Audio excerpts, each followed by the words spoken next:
উসমান হাদি হত্যার বিচারের দাবিতে সাভারে শিক্ষার্থীদের বিক্ষোভ মিছিল। এ নিয়ে বিস্তারিত দেখুন রাকিবুল হাসানের প্রতিবেদনে।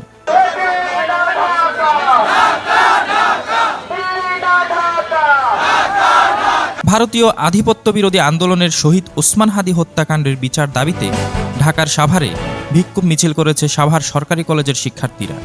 সোমবার 12 জানুয়ারি সকাল 11টা থেকে এই কর্মসূচি শুরু হয়।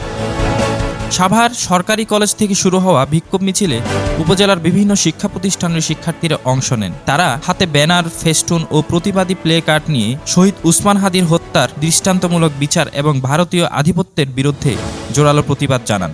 মিছিলটি সাভার পাকিজা মোড়ে গিয়ে শেষ হয়। বিক্ষোভ চলাকালে শিক্ষার্থীরা বলেন, শহীদ উসমান হাদি দেশের স্বাধীনতা, সার্বভৌমত্ব ও জনগণের ন্যায্য অধিকার রক্ষার সংগ্রামে জীবন উৎসর্গ করেছেন। কিন্তু দীর্ঘ সময় পেরিয়ে গেলেও তার হত্যাকাণ্ডের বিচার না হওয়া রাষ্ট্র ও সমাজের ব্যর্থতার প্রমাণ। এ সময় হাদি হত্যার বিচারের দাবিতে পঞ্চগড়ে আন্দোলনরত শিক্ষার্থীদের উপর সেনাবাহিনীর কথিত বর্বর হামলার তীব্র নিন্দা জানান সাভারের শিক্ষার্থীরা। তারা বলেন, শহীদ উসমান হাদি হত্যাকাণ্ডের সঙ্গে প্রত্যক্ষ ও পরোক্ষভাবে জড়িত সকল অপরাধীকে দ্রুত আইনের আওতায় এনে সর্বোচ্চ শাস্তি নিশ্চিত করতে হবে। শিক্ষার্থীরা হুঁশিয়ারি দিয়ে বলেন, বিচার না হলে ভারতীয় আধিপত্য বিরোধী আন্দোলন আরও বিস্তৃত ও সংগঠিত রূপ নেবে।